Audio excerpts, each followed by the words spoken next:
Hello everyone, good afternoon all of you. कैसे हैं आप सभी लोग? उम्मीद है आप सभी लोग बहुत अच्छे से होंगे और फर्स्ट क्लास होंगे। एक बार जल्दी से सभी लोग आ जाइए, फटाफट से सभी लोग ज्वाइन कर लीजिए क्लास को। एक बार जल्दी से फटाफट से सभी लोग आ जाइए जी। ऑलमोस्ट क्लास आपकी लाइव हो गई है।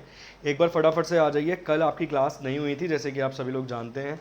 थोड़ा सा बुखार है, थोड़ा सा फीवर है यार, इस वजह से कल आपकी क्लास में नहीं करवा पाया था। बट फिर दोबारा से बैक टू वर्क, आज दोबारा से आपकी क्लास स्टार्ट हो गई है।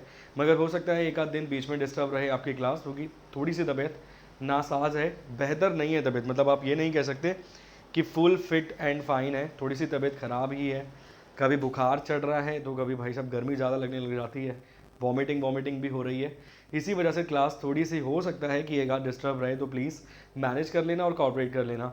मगर फिर भी कल आपकी क्लास मैंने यूट्यूब पे तो नहीं करवाई थी, एप्लीकेशन पे करवा दी थी। रात 9:15 के आसपास 9:25 पे मैंने क्लास शुरू करवाई थी कल रात को। ठीक है, चलिए एक बार जल्दी से क्लास को शेयर कर दीजिए, लाइक कर दीजिए फटाफट से। जो भी विद्यार्थी जुड़ गए हैं, कहाँ पर हो सारे? ठीक, चलिए आप लोग जुड़ते रहिए क्लास में। मैं स्टार्ट करता हूँ क्लास। चलिए, आप सभी लोग जानते हैं कि क्या क्या पढ़ने के लिए मिलेगा आपको मेरी क्लासेस में। देखिए सर, मैं पूरी जीएस कवर अप करने की कोशिश करता हूँ, मगर मेनली मेरा टारगेट रहता है इंडियन पॉलिटी, भारतीय राज्य व्यवस्था। इसके अलावा स्टैटिक जी के एक बहुत बड़ा टॉपिक आप मान सकते हैं कि बहुत बड़ा एक टॉपिक है। ठीक, इसके अलावा मेरा टारगेट रहता है इंडियन हिस्ट्री और करंट अफेयर्स। ये चार मुख्यतः मेरे टारगेट रहते हैं कि भाई आपको मैं करवा दूं। और लगभग अगर आप इतना करके चले जाएंगे ना किसी भी एग्ज़ाम में, तो मान लीजिए कि आपने 75% के आसपास काम कर लिया है।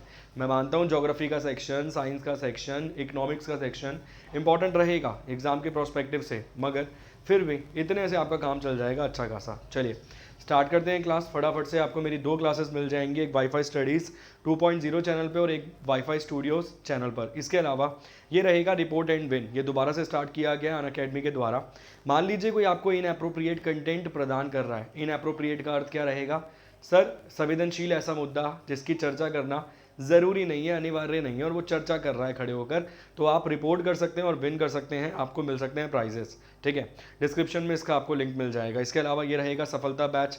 इस बैच में एनरोल करने के लिए, पार्टिसिपेट करने के लिए आपको यूज़ करना होगा एक कोड जो कि रहेगा CM10। अगर आपने ये कोड इस्तेमाल कर लिया तो आप मान लीजिए कि आपको डिस्काउंट मिलना निश्चित है। ज़बरदस्त डिस्काउंट आपको मिल जाएगा। ये आपको मैथ्स, रीजनिंग, इंग्लिश हर चीज़ प्रोवाइड करवा दी जाएगी इस बैच में। क्लियर? चलिए जी, इसके अलावा ये रहेगा आस्क का डाउट बाय अनअकैडमी। यदि आपका डाउट है और आप चाहते हैं उस डाउट को क्लियर करना, तो इस प्रोसेस को फॉलो करके अनअकैडमी लर्नर एप्लीकेशन पे आप अपना डाउट क्लियर कर सकते हैं। इसके अलावा ये रहेगा रेज योर हैंड। आप देख सकते हैं मेरे साइड में आपको एक ऑप्शन यहाँ पर नज़र आ रहा होगा कि भाई अगर आपका चलती हुई क्लास में कोई डाउट आ गया तो आप रेज योर हैंड का ऑप्शन यूज़ करेंगे। ये आपको एप्लीकेशन में साइड में मिल जाएगा ऑप्शन, और उस ऑप्शन का इस्तेमाल करने के बाद आपका डाउट एक्सेप्ट कर लिया जाएगा एजुकेटर के द्वारा और वो आपका डाउट क्लियर कर देंगे। ठीक है, अनअकैडमी लर्नर एप्लीकेशन पे ये आपको एक फीचर नज़र आएगा। इसके अलावा ये रहेगा अनअकैडमी के द्वारा करवाया जाने वाला कॉम्बैट। एवरी संडे दोपहर 12 बजे ये कॉम्बैट करवाया जाएगा। 40 सवालों के जवाब आपको देने हैं। ये 40 क्वेश्चंस के जवाब आपको देने हैं 50 मिनट में। हिंदी इंग्लिश दोनों ही भाषाओं में ये अवेलेबल है। फ्री रजिस्ट्रेशन है, कोई पैसा नहीं चुकाना है। बस रजिस्ट्रेशन करते टाइम आपको ये कोड डालना होगा CM10। अगर ये कोड नहीं डाला तो आपको इशू रहेगा। संडे दोपहर 12 बजे तो ज़रूर यूज़ कीजिए। क्लियर? और पार्टिसिपेट कीजिए, स्कॉलरशिप प्रदान की जाएगी 1 करोड़ तक आपको। इसके अलावा अभी आपने बैच देखा था कि भाई वो बैच था, उस बैच का प्राइस क्या रहेगा सर? ये आपके सामने लिखा है 7800, मगर ये प्राइस आपको पे नहीं करना है। क्लियर? एक तो इसमें आपको एडिशनल 24 मंथ दे रखे हैं, आपको एक्स्ट्रा मंथ्स भी मिलेंगे पढ़ने के लिए। तो ये 24 मंथ की जगह 32 मंथ आपको पढ़ने के लिए मिल जाएगा, और आपको ये प्राइस भी पे नहीं करना है अगर आपने यूज़ किया मेरा कोड CM10। अगर आपने मेरा कोड यूज़ किया CM10 तो आपको इस पर भी डिस्काउंट मिल जाएगा 10% का। मतलब ये जो 325 रुपये प्रति माह देकर आप किसी भी कोर्स में एनरोलमेंट कर सकते हैं SSC कैटेगरी के जो आपके सामने हैं, इसमें भी आपको डिस्काउंट मिल जाएगा। ये भी आपको लगभग 290-94 के आसपास पड़ेगा प्रति माह पर मंथ। क्लियर? ये कुछ अन्य और रहेंगे 12 महीने के, 6 महीने के, तो इसे भी याद रखना। बस याद रखना कोड क्या यूज़ करना है, कोड यूज़ करना है CM10। ठीक है, all set, let's crack it. पहला सवाल आपकी स्क्रीन पर आ रहा है। जो बच्चे कल मौजूद थे उन्हें याद होगा ये सवाल मैंने पढ़ाया था। पूरे नहीं हो पाए थे क्वेश्चंस, इसीलिए सारे करवाने की कोशिश है मेरी। कहाँ पर हो आज? मुझे लग रहा है छुट्टियाँ चल रही हैं तुम्हारी। कहाँ पर हैं जी आप सभी लोग? चलिए एक बार क्लास को जल्दी से शेयर कीजिए फटाफट से। एक बार क्लास को जल्दी से शेयर कर दीजिए फटाफट से सभी लोग मिलकर। सुशील कुमार योगी जी, दीपांशी सिंह जी, सी बॉयस, पारुल जी, बहुत बहुत स्वागत है। वासु पांचाल, कोमल जी, आप सभी का बहुत बहुत स्वागत है। देखिए कल एप्लीकेशन पर जब क्लास ली थी तो केवल 20 क्वेश्चन हो पाए थे। मेरी कोशिश रहेगी कि थोड़ा रैपिड फायर तरीके से आपको ज़्यादा क्वेश्चंस करा दिए जाएं। चलिए, सुप्रीम कोर्ट के न्यायाधीश की सेवानिवृत्त आयु क्या है, उसकी रिटायरमेंट एज क्या है, सवाल यहाँ पर यह है, जल्दी जवाब दीजिए। अगर हाई कोर्ट के जज की रिटायरमेंट एज पूछ जाए तो कितनी बोलेंगे आप? सर इस सवाल का जवाब रहेगा 62 साल, 62 ईयर्स। अगर हाई कोर्ट के जज की पूछ जाए तो 62 साल, सुप्रीम कोर्ट के जज की पूछ जाए तो 65 साल, 65 ईयर्स। और जज बनने की मिनिमम एज कितनी है, मतलब क्या होनी चाहिए आपकी आयु कि आप सुप्रीम कोर्ट में जज बन पाएँ? तो नो एज मैटर, मतलब नो एज लिमिट आप लिख सकते हैं यहाँ पे कि जज बनने की कोई एज लिमिट नहीं है सुप्रीम कोर्ट के संदर्भ में। मैं आपको बता रहा हूँ ये, मगर सेवानिवृत्त आयु कितनी है? तो सेवानिवृत्त आयु रहेगी 65 साल। इसके साथ साथ मैंने कल बहुत सारे सवाल आपको और भी पढ़ाए थे, जैसे पहले कौन थे चीफ जस्टिस ऑफ इंडिया, ये वाला पॉइंट बताया था, HJ कानिया वाला। इन सभी चीज़ों को भी मैं आपको आगे और एक बार समझा दूंगा ताकि अच्छी तरह आपको और पॉइंट एक बार रिवाइज हो जाए, समझ आ जाए। 50 सवाल थे, 20 ही हो पाए थे, इसीलिए मैं इनको ही लेकर आया हूँ आज दोबारा। चलिए next question, who was the first chief justice of India? Bharat के पहले मुख्य न्यायाधीश कौन थे? फटाफट जवाब देने की कोशिश कीजिए जल्दी से। अच्छा कोई छुट्टी वुट्टी है क्या भैया तुम्हारी? जैसे वो स्कूल, मतलब याद होगा आपको कि स्कूल जाया करते थे हम, तो जब स्कूल के बाहर खड़े होते थे ना, कभी कभी भीड़ नहीं दिखती थी कि बच्चा नहीं है, मतलब यार वो तो आया नहीं और भीड़ भी नहीं लग रही आज, कोई बहुत स्टॉल वाला भी नहीं खड़ा हुआ है, आज तो ऐसा लगता है छुट्टी है। फिर जब अंदर जाते थे तो पता चलता था भाई साहब क्लासेस शुरू हो गई, हम ही लेट हो गए पहुंचने में। तो उसी प्रकार से मुझे लग रहा है कि आज छुट्टी वुट्टी मना रहे हैं ये सभी लोग। चलिए अगला सवाल आपकी स्क्रीन पर है, भारत के पहले मुख्य न्यायाधीश कौन थे? एक सवाल आपसे और पूछूंगा, कल वो नहीं पूछा था, वो दोबारा पूछ लेते हैं आज। सवाल है, फेडरल कोर्ट के अंतिम जज कौन थे? फेडरल कोर्ट के अंतिम जज कौन थे? फेडरल कोर्ट के, चलिए फेडरल कोर्ट के अंतिम जज कौन थे? एक सवाल आपसे ये भी पूछना चाहूंगा, हु इज द लास्ट जज of federal court? Federal court के अंतिम जज कौन थे? दो सवाल आपकी स्क्रीन पर हैं, दोनों सवालों के जवाब देने की कोशिश कीजिए। संघीय न्यायालय कहेंगे हिंदी में, इसे क्या कहेंगे? इसे हिंदी में कहेंगे संघीय न्यायालय, ठीक। तो संघीय न्यायालय कहेंगे इसे हिंदी में, ये पॉइंट याद रखना। सवाल का सही जवाब क्या है? सवाल का सही जवाब है HJ कानिया। पूरा नाम था हीरालाल जे कानिया। भारत के पहले चीफ जस्टिस ऑफ इंडिया, मुख्य न्यायाधीश कौन बने थे? तो सर यही बने थे, HJ कानिया, हीरालाल जे कानिया ही भारत के पहले सुप्रीम कोर्ट के चीफ जस्टिस ऑफ इंडिया बने थे। एक पॉइंट तो ये क्लियर हो गया। सेकंड पॉइंट ये बनता है कि फेडरल कोर्ट के लास्ट चीफ जस्टिस कौन थे? लास्ट चीफ जस्टिस कौन थे? एक इस पॉइंट का जवाब दीजिए। इसके अलावा एक सवाल ये बनता है कि भाई पहले कौन थे जिनकी डेथ हो गई थी? ऐसे कौन से पहले चीफ जस्टिस थे? CGI थे जिनकी डेथ हो गई थी, तो उनका नाम था HJ कानिया ही। इसके अलावा ऐसे कौन से सेकंड चीफ जस्टिस थे जिनकी डेथ हो गई थी? तो उनका नाम था सभ्यसाची मुखर्जी। उनका नाम था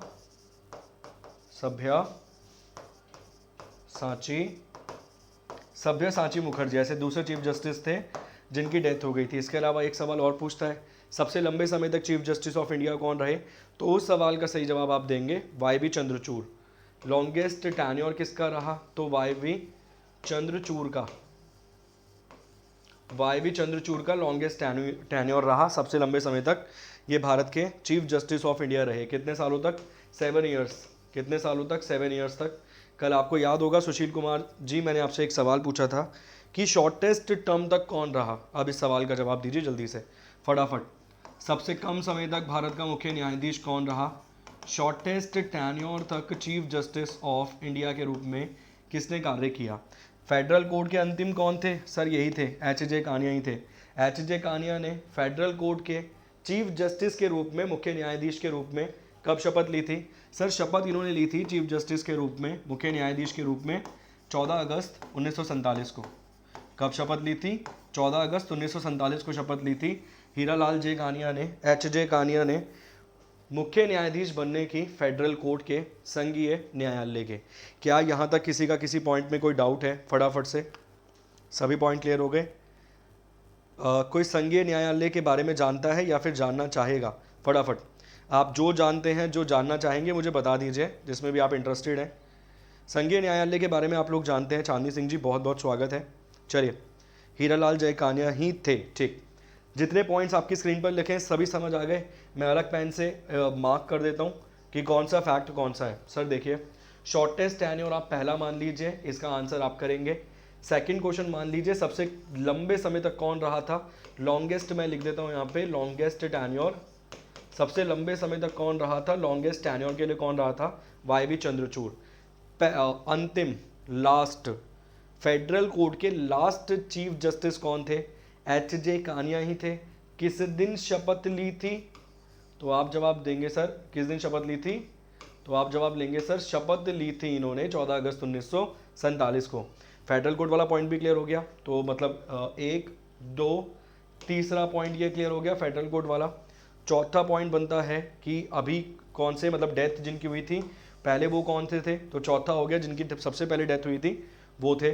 सेकंड डेथ होने वाले कौन थे? पांचवा पॉइंट ये हो गया। इसके अलावा बस काम चल जाएगा इतने में, ठीक है।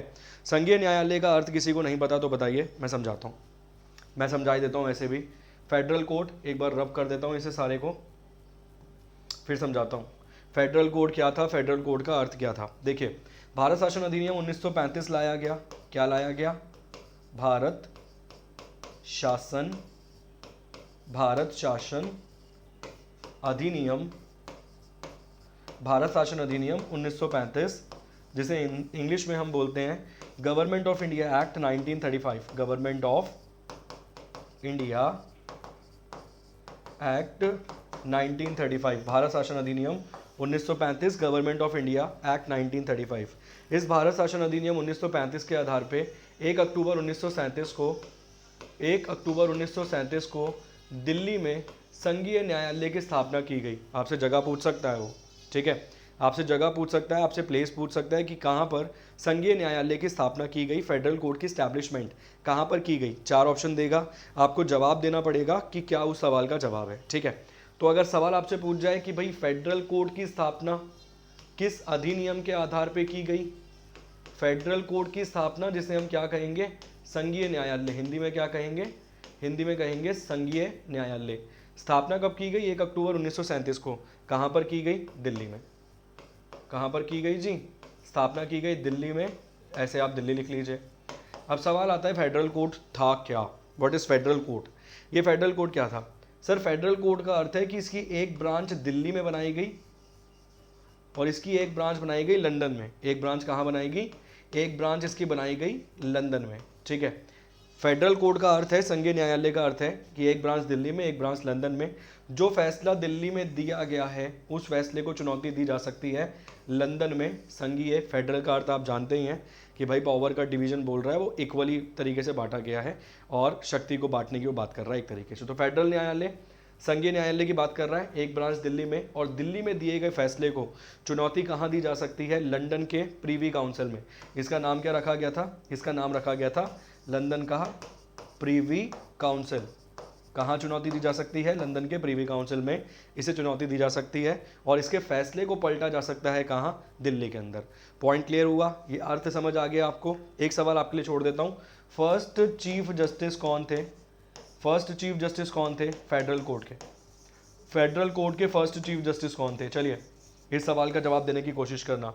एक सवाल और बनता है यहीं पर, सवाल एग्जाम में पूछ सकता है कि भाई जम्मू कश्मीर के ऐसे कौन से प्रधानमंत्री थे या फिर उच्चतम न्यायालय सुप्रीम कोर्ट के ऐसे कौन से चीफ जस्टिस ऑफ इंडिया थे जो जम्मू कश्मीर के प्रधानमंत्री भी रह चुके थे।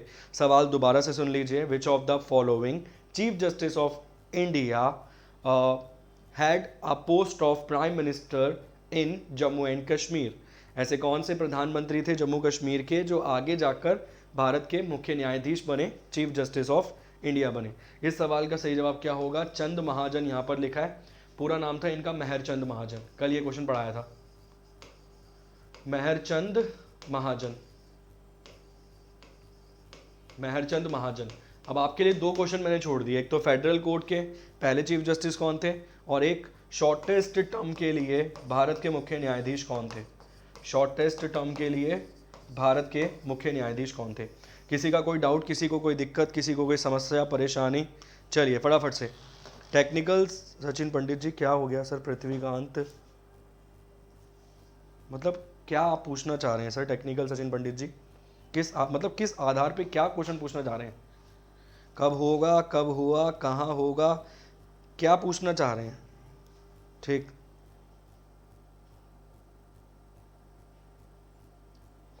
और पॉइंट्स को जोड़ो। ठीक, चलिए ये वाले सभी पॉइंट क्लियर हो गए, उम्मीद करूंगा सारी चीज़ें समझ आ गई होंगी। नेक्स्ट क्वेश्चन, अगला सवाल आपकी स्क्रीन पर है। Total number of amendment in Indian constitution, जिस आधार पे ये दे रखा है, जो उसमें मैक्सिमम है उसमें से जवाब दे दीजिए। 105 हो गए, आप सभी लोग जानते हैं। ठीक, इस सवाल का सही जवाब यहाँ से क्या होगा? इस सवाल का सही जवाब होगा यहाँ से 101। इस आधार पे जवाब दे रहा हूँ। ठीक, इस आधार पे सवाल का जवाब 101 होगा। वैसे 105 आप सभी लोग जानते हैं। ठीक, 106 वाला भी आप जानते होंगे, 106 भी हुआ मेरे ख्याल से हाल फिलहाल वाला। ठीक, अब इसके बारे में अगर हम बात करें, 101 के बारे में अगर हम बात करें, तो 101 अमेंडमेंट ऑफ इंडियन कॉन्स्टिट्यूशन में क्या लिखा हुआ है? जीएसटी के बारे में। जीएसटी के लिए अगर अमेंडमेंट की हम बात करें, संविधान संशोधन की, अमेंडमेंट को हिंदी में क्या बोलेंगे? संविधान संशोधन। संविधान संशोधन। तो भाई अमेंडमेंट की अगर हम बात करें, संविधान संशोधन की हम बात करें, तो अमेंडमेंट कौन से नंबर का था? जीएसटी 101। इसके लिए बिल कौन सा पेश करवाया गया था? इसके लिए बिल पेश करवाया गया था 122 नंबर का, 22 नंबर का इसके लिए बिल पेश करवाया गया था। जीएसटी की फुल फॉर्म क्या है? Goods and service tax. GST Bharat में कब लागू हुआ? 1 जनवरी 2017 को जीएसटी भारत में लागू हुआ। सबसे पहले कहाँ लागू हुआ? तेलंगाना में। सबसे पहले कहाँ लागू हुआ? तेलंगाना में। तेलंगाना भारत का राज्य कब बना? तो तेलंगाना भारत का राज्य बना था 2 जून 2014 को। क्लियर? सारे पॉइंट्स को अलग अलग करके लिख लेना, हर एक पॉइंट का अपना एक इम्पॉर्टेंस है, हर एक पॉइंट की अपनी एक महत्वपूर्णता है। इसके अलावा जीएसटी का जो बिल था वो सबसे पहले किस राज्य में पास हुआ था? Bill passed. सबसे पहले बिल किस राज्य से पारित हुआ था, पास्ड हुआ था? तो सबसे पहले बिल पास हुआ था असम से। कब हुआ था? 12 अगस्त 2016 को। 12 अगस्त 2016 को सबसे पहले जीएसटी का बिल पास हुआ था असम से। असम के मौजूदा मुख्यमंत्री कौन है? तो हेमंत बिस्वास शर्मा आपको मिल जाएंगे अभी मौजूदा समय में असम के मुख्यमंत्री, चीफ मिनिस्टर। इसके अलावा अगर हम बात करें और चीज़ों को लेकर जीएसटी से ही संबंधित, तो जीएसटी में आपको और क्या मिल जाएगा? भारत किस प्रकार का जीएसटी फॉलो करता है? ड्यूअल जीएसटी फॉलो करता है भारत। ड्यूअल जीएसटी का अर्थ क्या है? CGST and SGST. Centre GST की बात कर रहा है, स्टेट जीएसटी की बात कर रहा है। ये ड्यूअल जीएसटी का तरीका भारत ने किस देश के संविधान से उधार लिया है? तो भारत ने ये तरीका उधार लिया है कनाडा के संविधान से। एक पॉइंट ये हो गया। इसके अलावा जीएसटी से पहले भारत में क्या मौजूद था?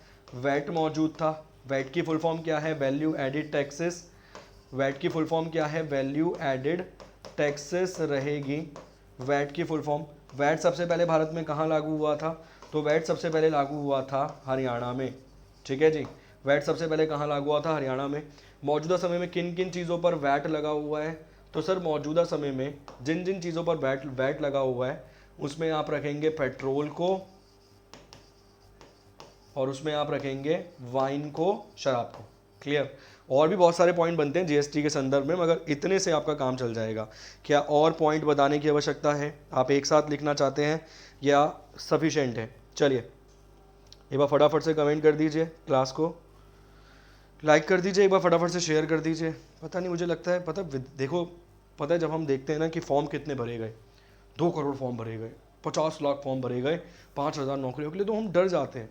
हमें पहले तो दिमाग में माइंड में यही डर रहता है कि यार 50 लाख फॉर्म भरे गए हैं 5000 नौकरियों के लिए, मेरा तो कैसे ही होगा। सर आपके होने के चांसेस पता है ज़्यादा क्यों हैं? क्योंकि आप निरंतर प्रयास कर रहे हैं।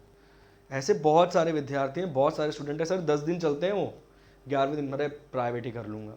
तो ये जो 11वें दिन प्राइवेट करने वाले हैं ना, इनकी संख्या पता है कितनी मिलेगी? 49 लाख। 50 लाख में से इनकी संख्या कितनी मिलेगी? 49 लाख संख्या मिलेगी सर इनकी 50 लाख में से।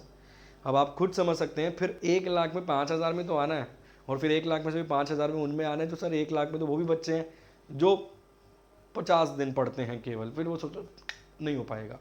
तो सर 50,000 में से ही 5,000 में आना है केवल, तो आसान है।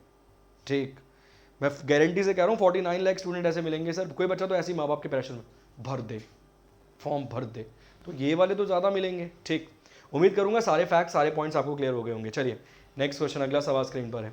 Largest union territory of India, इस सवाल को मिस करते हैं, स्किप करते हैं। ठीक, अगला सवाल देखिए, total number of seats in the lower house of parliament. चलिए, संसद के निचले सदन में सीटों की कुल संख्या क्या है? ऐसा नहीं है उस सवाल को स्किप करने की कोई आवश्यकता थी, बहुत बेसिक क्वेश्चन था इसलिए स्किप कर दिया। ठीक, total number of seats in the lower house of parliament, संसद के निचले सदन में सीटों की कुल संख्या कितनी है? कुल संख्या कितनी है, सवाल यहाँ पर यह है। हरियाणा जीएसटी वाला क्वेश्चन बता दो। ठीक है जी, मैं बता दूंगा। मैं प्लान कर रहा हूँ पॉपुलेशन पढ़ाने का, सैनेसस पढ़ाने का। ठीक, सैनेसस पढ़ाऊंगा मैं, हो सकता है आज रात को ही पढ़ाऊँ सैनेसस, मतलब मिक्स क्वेश्चंस हैं मगर सैनेसस आधारित क्वेश्चंस रहेंगे। तो आप कोशिश करना क्लास में ज़रूर आना, रात 8 बजे वाली क्लास जो है उसमें भी आप ज़रूर आइएगा, या तो सैनेसस या स्पोर्ट्स या कोई और कैटेगरी। बहुत अच्छे क्वेश्चंस रख रखे निकाल के, 50 क्वेश्चंस, 50 क्वेश्चंस, 545। भास्कर जी बहुत बढ़िया, उम्दा। खालिद हुसैन जी भी बोल रहे हैं 545। देखिए दिक्कत क्या है, रात को पढ़ाया ये वाला सवाल। ठीक है, आप लोग आते नहीं एप्लीकेशन पे क्लास लेने, तभी यहाँ भी पढ़ाना पड़ रहा है।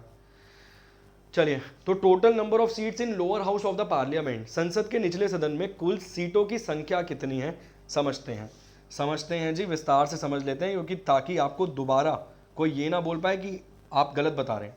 ठीक है, इसीलिए एक बार समझ लेते हैं, विस्तार से समझ लेते हैं, काम खत्म कर देते हैं। टोटल नंबर ऑफ सीट्स अगर इस आधार पे बात करें सर, सवाल का जवाब ये है। सवाल का जवाब क्या है? 552। अब 552 कैसे चैलेंजेबल है, कैसे डाउटेबल है, क्या उसमें दिक्कत है, क्या उसमें समस्या है, विद्यार्थी क्यों उस सवाल के जवाब को गलत मान रहा है, इसको समझते हैं। ठीक, सवाल का सही जवाब मैंने क्या बोला? मैंने बोला सर सवाल का सही जवाब है 552। विद्यार्थी बोलेगा नहीं, गलत बता रहे हैं सर। ये 552 में से 2 सीटों को निकाल दीजिए। कौन सी 2 सीटें हैं? ये 2 सीटें वो हैं जिसे हम बोलते हैं आंग्ल भारतीय, एंग्लो इंडियन। ये 2 सीटें कौन सी हैं? ये 2 सीटें वो हैं एंग्लो इंडियंस वाली, जिसे हम क्या बोलते हैं? जिसे हम बोलते हैं हिंदी में आंग्ल भारतीय। अब आंग्ल भारतीय कौन होते हैं सर? अब ये आंग्ल भारतीयों के बारे में भारत के संविधान में कहाँ लिखा हुआ था? तो देखिए, भारत के संविधान का आर्टिकल नंबर 331 ये कहता था कि 2 एंग्लो इंडियंस को कौन नॉमिनेट करेगा? राष्ट्रपति। 2 एंग्लो इंडियंस को कौन नॉमिनेट करेगा? तो सर इन्हें नॉमिनेट किया जाएगा राष्ट्रपति के द्वारा, प्रेसिडेंट के द्वारा। इन्हें कौन नॉमिनेट करेगा? राष्ट्रपति के द्वारा। ऐसा कोई विद्यार्थी है, मतलब मैंने एंग्लो इंडियन आपको पढ़ा रखा है पहले या नहीं? एंग्लो इंडियन पूरा पढ़ा देता हूँ मैं, पर वो ऑप्शंस में नहीं है। 545 नहीं आएगा सर, 545 नहीं दे सकते आप। इस सवाल का जवाब 545 नहीं जाएगा। ठीक है, टोटल नंबर ऑफ सीट्स बोल रहा है वो, टोटल नंबर ऑफ सीट्स। किसी ने ऐसा कोई है जिसने एंग्लो इंडियन पढ़ रखा है? जल्दी से बताइए। हाँ भास्कर जी, मैं आपकी बात तो समझ गया, आपकी फीलिंग्स, आपकी भावनाओं को मैं समझ रहा हूँ। ऐसा कोई है जिसको मैंने एंग्लो इंडियन पढ़ाया? जैसे आपने देखा होगा एनजेक वाला मैंने पूरा टॉपिक पढ़ा दिया, कोलिजियम वाला। तो आप लोगों ने एंग्लो इंडियंस पढ़ रखा है मेरे से, कभी पढ़ा है आपने एंग्लो इंडियन या नहीं? फटाफट कमेंट कीजिए, या एंग्लो इंडियन पढ़ा दूँ। 5 मिनट का कार्य है केवल, 5 मिनट में पूरा निपट जाएंगे। पीसीएस तक लिख पाओगे आप एंग्लो इंडियन में, मैं गारंटी दे रहा हूँ, 100% श्योरिटी, 100% की। कोई तुम्हें चुनौती दे जाए उस एंग्लो इंडियन में तो भाई साहब छोड़ दूंगा पढ़ाना। ठीक, जल्दी फटाफट कमेंट कीजिए, थोड़ा सा इतने में तो टाइम निकल जाएगा यार। यस, हाँ पढ़ रखा है, चलिए फिर बहुत बढ़िया, पढ़ रखा है तो बहुत अच्छा, बहुत बढ़िया बात है, सही है। तो देख लीजिए 552 सीटें थी, 2 एंग्लो इंडियंस आपने निकाल दी है। मैंने सवाल का जवाब क्या मार्क किया है? 552 ही मैंने सवाल का जवाब मार्क किया है, क्योंकि वो टोटल नंबर ऑफ सीट्स पूछ रहा है in the lower house of parliament. कुल मिला के सीटों की संख्या कितनी थी? 552 थी। 552 में यहाँ 552 एक्सेप्ट कीजिए, उसके बाद एक्सप्लेनेशन ये हो गई कि 2 एंग्लो इंडियंस, आंग्ल भारतीयों को हटा दिया गया है, भारत के संविधान से निकाल दिया गया है, इनको रिजर्वेशन था लोकसभा के अंदर। ऐसी बात लिखी हुई थी आर्टिकल नंबर 331 में, 331 में। अच्छा एंग्लो इंडियन बता दीजिए। ठीक है, चलिए सुशील कुमार जी, भास्कर जी, आपने 2-4 चीज़ें कम ही पढ़ी हैं, उनको और समझा देता हूँ मैं, नोट कर लीजिए। चलिए टॉपिक, मतलब इस क्वेश्चन को ही समझ लीजिए फटाफट। ठीक है, एक बार समझ लीजिए, एंग्लो इंडियन टॉपिक डाल लीजिए। 2-4 चीज़ें आपको एडिशनल से और समझा देता हूँ। ताकि आपको दोबारा ये वाला डाउट नहीं आएगा कि यार ये व्हाट इज एंग्लो इंडियन, अब ये कौन सा नया सरदर्द आ गया हमारी जान को, तो उस जान को आज खत्म कर लीजिए फटाफट से। मतलब सवाल को ही समझा रहा हूँ, सवाल को समझाते हुए मैं एक टॉपिक समझा देता हूँ। एंग्लो इंडियन, आंग्ल भारतीय। एंग्लो इंडियन हिंदी में क्या बोलेंगे, हिंदी में बोलेंगे आंग्ल भारतीय। भारत के संविधान में एंग्लो इंडियन के बारे में कहाँ पर लिखा हुआ था? आर्टिकल नंबर 331 में। एंग्लो इंडियन के बारे में भारत के संविधान में कहाँ लिखा हुआ था? आर्टिकल नंबर 331 में लिखा हुआ था कि कितने एंग्लो इंडियंस को राष्ट्रपति नॉमिनेट कर सकता है? 2 एंग्लो इंडियंस को राष्ट्रपति नॉमिनेट कर सकता है। कितने एंग्लो इंडियंस को? तो भाई 2 एंग्लो इंडियंस को राष्ट्रपति, प्रेसिडेंट नामांकित कर सकता है, नॉमिनेट कर सकता है। राष्ट्रपति, clear. President, on the recommendation of president 2 Anglo Indians appointed in Lok Sabha. क्या कंपल्शन है? करना ही पड़ेगा या नहीं? पहले तो ये बताइए फटाफट से, क्या कंपल्शन है? एंग्लो इंडियंस को नॉमिनेट करना ही पड़ेगा, ऐसी कोई रिस्ट्रिक्शंस है, ऐसी कोई बाउंडेशन थी क्या? हाँ मैं मान रहा हूँ भारत के संविधान से एंग्लो इंडियंस को हटा दिया गया, तभी तो पढ़ रहे हैं। हटा दिया गया तभी पढ़ रहे हैं, नहीं हटाया होता तो पढ़ने की आवश्यकता ही नहीं पड़ती हमें। ठीक, कोई दिक्कत नहीं है। एंग्लो इंडियन, आंग्ल भारतीय, आर्टिकल नंबर 331, 2 एंग्लो इंडियंस कौन करता है? राष्ट्रपति। क्या कंपल्शन थी करने की? नहीं सर। क्या कंपल्शन थी करने की या नहीं, उस क्वेश्चन का आप जवाब दोगे नो। और अगर आपसे कोई पूछता है कि क्यों नो, भारत के संविधान में लिखा हुआ है, कैसे अवेलना कर सकते हो, आप कैसे मना कर सकते हो? मतलब ऐसा कोई बोले आपसे कि भाई आप कैसे मना कर सकते हो, तो आप जवाब दोगे सर सन 2014 भारत के प्रधानमंत्री बने नरेंद्र मोदी। सन 2014 भारत के प्रधानमंत्री बने कौन? भारत के प्रधानमंत्री बने सर नरेंद्र मोदी जी। और भारत के प्रधानमंत्री नरेंद्र मोदी जी ने एंग्लो इंडियंस नॉमिनेट करवाए नहीं सर। अब यहाँ पे कन्फ्लिक्ट आता है, यहाँ पे डाउट आता है कि किसके पास सही मायने में शक्ति है एंग्लो इंडियंस को नॉमिनेट करने की। तो यहाँ दोबारा समझिए, आर्टिकल नंबर 331 क्या कहता है? ऑन द रिकमेंडेशन ऑफ, ऐसे लिख लेना भाई पॉइंट बना के, अच्छे से लिख लेना, पॉइंट बना के ऐसे स्टार डाल के बना के लिख लेना। ऑन द रिकमेंडेशन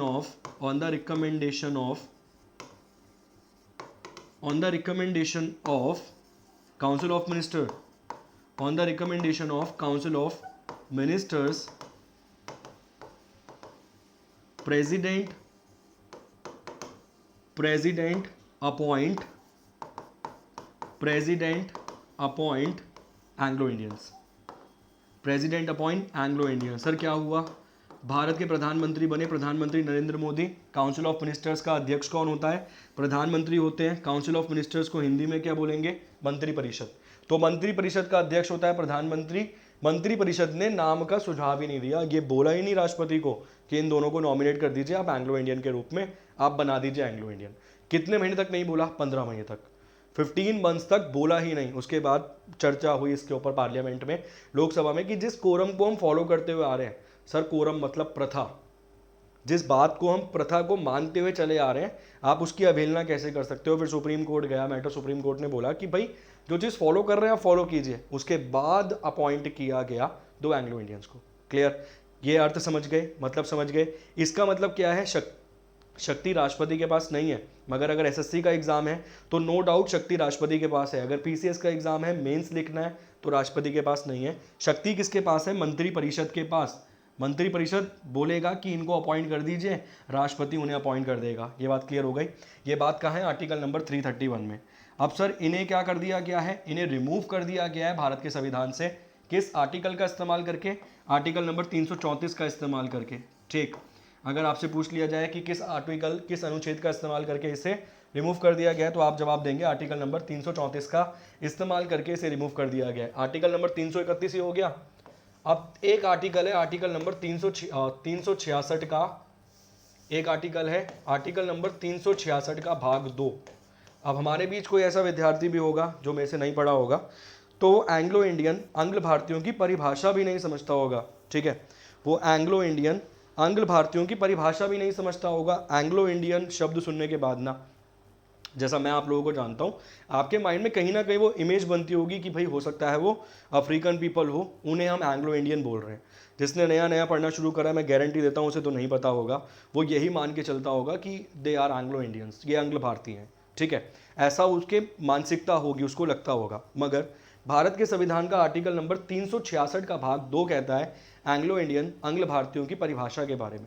आंग्ल भारतीय की परिभाषा क्या है? आंग्ल भारतीय की परिभाषा है जिस व्यक्ति की माता का संबंध भारत से हो, जिस व्यक्ति की माता का संबंध भारत से हो और पिता का संबंध यूरोप से हो। और यूरोप कौन सा वाला सर? जिसमें आप ब्रिटेन को भी देखा करते थे, बाद में निकला ना, अभी बाहर एग्जिट किया है, ठीक है।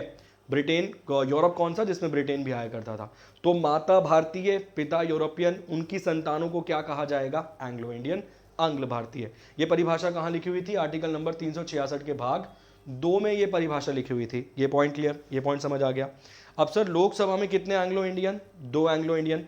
इसके अलावा विधानसभा, जिसे हम स्टेट लेजिस्लेचर बोलते हैं, विधानसभा जिसे हम स्टेट लेजिस्लेचर बोलते हैं, उसमें कितने एंग्लो इंडियंस? तो 1 एंग्लो इंडियन उसमें नॉमिनेट होता था। ये किसके द्वारा? गवर्नर के द्वारा। ये वाला पॉइंट भी क्लियर आ गया, ये वाला पॉइंट भी समझ आ गया, ठीक है। अब सर देखिए, यूपीएससी पीसीएस की आप तैयारी करेंगे, वहाँ आपको एग्जामिनर और ज़्यादा समझदार मिलेगा। एग्जाम में सवाल पूछा गया लिखने के बारे में कि आंग्ल भारतीय भारत के चुनाव, आंग्ल भारतीय भारत के राष्ट्रपति के चुनाव में वोट डालता है या नहीं, और अगर डालता है तो उसका नाम क्या है जिसने वोट डाला? ट्राई कीजिए फटाफट, चलिए जल्दी से। सर पीडीएफ सेंड कर देना। जी मैं बिल्कुल भेज दूंगा मोनिका मैम। और बताइए, चलिए ये वाला पॉइंट समझ आया। एक सवाल थोड़ा इसको और कंटेंट को आगे बढ़ा दिया, सवाल पूछ लिया। ये वाला आर्टिकल याद रखना, आर्टिकल नंबर 334। आर्टिकल नंबर 330 में लिखा हुआ है लोकसभा में रिजर्वेशन। किसका रिजर्वेशन? एससी एसटीज का। एससी की कितनी सीटें हैं? 84। एसटी की नंबर ऑफ सीट्स कितनी मिलेंगी? 47। कुल मिला के कितनी मिल जाएंगी? 131। भारत का वो राज्य है जहाँ पे सबसे ज़्यादा एसटी की सीट्स हैं, मध्य प्रदेश। कुल मिला के कितनी सीट मिलनी चाहिए? 6 सीट्स आपको मिल जाएंगी मध्य प्रदेश में। Article number 330। 331 में एंग्लो इंडियन, 332 में आपको क्या मिल जाएगा? 332 में आपको मिल जाएगा विधानसभा में, विधानसभा में, ऊपर क्या था? लोकसभा। विधानसभा में एससी एसटीज को रिजर्वेशन। और 333 में क्या मिल जाएगा? Anglo Indian. कहाँ पर? विधानसभा में। 334 में क्या मिल जाएगा कि ऊपर लिखे गए आर्टिकल्स में, ऊपर लिखी गई चीज़ों में अगर बदलाव करना है तो किस आर्टिकल के माध्यम से बदलाव किया जाएगा, इसके आधार पे। ठीक, क्या आंग्ल भारतीय वोट डाल सकता है या नहीं? हाँ सर डाल सकता है। ठीक, भास्कर जी कह रहे हैं वोट नहीं दे सकता। बहुत बढ़िया, ठीक है। ये वाला तो स्क्रीनशॉट ले लिया ना इसका? तो स्क्रीनशॉट आपने ले लिया होगा, उम्मीद करूंगा मैं। देखिए सवाल आता है कि आंग्ल भारतीय वोट डाल सकता है या नहीं डाल सकता? सर वोट डाल सकता है, एंग्लो इंडियन वोट डाल सकता है, एंग्लो इंडियन वोट डाल सकता है। देखिए आपको मैंने ना एक शब्द बोला, केवल एंग्लो इंडियन। आपको मैंने एक शब्द बोला एंग्लो इंडियन, केवल एंग्लो इंडियन। ध्यान से सुनना, ये समझ ही नहीं आता लोगों के, वरना मैंने केवल शब्द बोला एंग्लो इंडियन। मैंने कहीं पर ये बोला क्या कि Anglo Indian nominated by president. Sir Anglo Indian एक व्यक्ति है, एक पर्सन है, और इनकी कम्युनिटी है। जैसे मान लीजिए भाई हमारी एक कम्युनिटी है, जैसे अपनी एक कम्युनिटी है, ठीक है, मैं एसटी हूँ तो हमारी एक कम्युनिटी है। तो सर मेरी कम्युनिटी है, ये थोड़ी है कि वहाँ पे वो एसटी या फिर एससी हूँ, मैं एससी हूँ तो मेरी कोई कम्युनिटी है। अब आप ये थोड़ी मानेंगे अगर आप एससी हो तो सर आप तो नॉमिनेटेड है। सर मैं एससी हूँ, नॉमिनेटेड थोड़ी हूँ, वो तो कम्युनिटी है सर। नॉमिनेट जो अलग हुआ वो व्यक्ति है, अलग पर्सन है, उसका एक नाम है। इसी प्रकार से सर एंग्लो इंडियन एक कम्युनिटी है। इन्हें भारत में सबसे पहले रिजर्वेशन कब दी गई थी चुनावों में? भारत शासन अधिनियम, जिसे हम बोलेंगे गवर्नमेंट ऑफ इंडिया एक्ट 1919 में, 1919 में, ठीक है, जिसे हम बोलते हैं मॉन्टेग्यू चैम्सफोर्ड एक्ट, जिसमें भारत में पहली बार महिलाओं को मत डालने की रिजर्वेशन दी गई थी, परमिशन दी गई थी, रिजर्वेशन दी गई थी एक प्रकार से। सवाल यूपीएससी में आया है इस बार, ठीक, इस बार यूपीएससी में आया है ये सवाल प्री में कि महिलाओं को पहली बार वोट डालने का अधिकार कब दिया गया? 1919 में। सर ये मैंने पढ़ाया है, आप चैनल पे जाइए प्लेइंग विद जी के, उस पर मेरी पूरी क्लासेस होती थी पहले, वो मेरा ही चैनल था, अनअकैडमी ने बना के दिया था। पॉलिटी पढ़ाइए, 1919 पढ़ाया, 1935 पढ़ाया, 1919 में पूरे पॉइंट पढ़ाए ये वाले। सवाल यूपीएससी में आया इस बार, ठीक, ये वाला पॉइंट क्लियर हुआ? भास्कर जी वही आप नहीं समझे, ठीक। तो ये क्या है? ये कम्युनिटी है। मैंने बोला ही नहीं कि राष्ट्रपति के द्वारा नॉमिनेटेड है, कम्युनिटी है। अब भाई एक पर्सन है, कम्युनिटी है, अगर आपसे पूछ लिया जाए एंग्लो इंडियन वोट डाल सकता है, आप बोलोगे सर बेशक डाल सकता है, एक्सेप्ट बस वो राष्ट्रपति के द्वारा नॉमिनेटेड हुआ वो पर्सन नहीं होना चाहिए, कि एक्सेप्ट वो राष्ट्रपति के द्वारा नॉमिनेटेड हुआ पर्सन नहीं होना चाहिए, ठीक है, राष्ट्रपति द्वारा मनोनीत सदस्य नहीं होना चाहिए वो, केवल ये वाला पॉइंट क्लियर हो गया, राष्ट्रपति द्वारा मनोनीत सदस्य नहीं होना चाहिए, बस ये वाला पॉइंट क्लियर हो गया, ठीक है। अब वोट डाल सकता है तो किसी ने वोट भी डाला होगा, डेफिनेटली वोट डाला है सर। सन 2011 में 2011 में एक व्यक्ति है जिनका नाम है डेरिक ओब्रायन, जिनका नाम है डेरिक ओब्रायन। डेरिक ओब्रायन एक व्यक्ति मिल जाएंगे सर, कौन है, एंग्लो इंडियन है सर। इनके द्वारा एक पूरा का पूरा रिपोर्ट पेश की गई है कि भारत में कुल मिला के कितने एंग्लो इंडियंस हैं और भारत सरकार कम गिन रही है। ये कब पेश की गई है रिपोर्ट, जब वो अमेंडमेंट हुआ है, इनको हटाया गया रिजर्वेशन को, तब। एंग्लो इंडियन है, किस पार्टी से ताल्लुकात रखते हैं, किस पार्टी से संबंध रखते हैं सर, तृणमूल कांग्रेस से, टीएमसी से सर, टीएमसी पार्टी से बिलोंग करते हैं और भारत की राज्यसभा में आए थे, टीएमसी की तरफ से राज्यसभा में मेंबर ऑफ पार्लियामेंट थे, एमपी थे राज्यसभा से, और भारत के राष्ट्रपति के चुनाव में क्या किया, वोट डाला। पॉइंट क्लियर हुआ या नहीं, जल्दी से फटाफट से। देखिए थ्योरी कोई नहीं पढ़ना चाहता, अब देख रहे हैं आप, थ्योरी कोई नहीं पढ़ना चाहता सर, उसे लगता है कि पैसे में ही पढ़ेंगे हम, तो फ्री में क्यों पढ़े। ठीक है भाई मत पढ़ो, हम क्या बोल सकते हैं, हम कौन होते हैं बोलने वाले तुम्हें कुछ।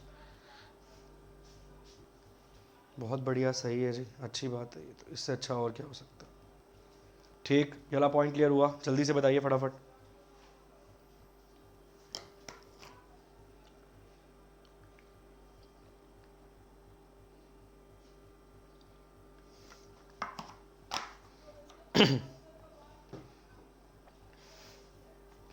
क्लियर या ऑल क्लियर, फटाफट। अरे कमेंट वमेंट तो करो, क्या नोट वोट कर रहे हो क्या।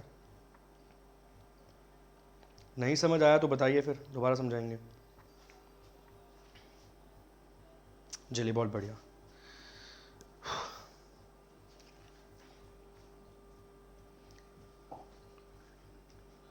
चलिए सवाल का जवाब आप समझ गए होंगे, उम्मीद करूंगा इस प्रकार से। नेक्स्ट क्वेश्चन, अगला सवाल। Number of seats in the upper house of parliament.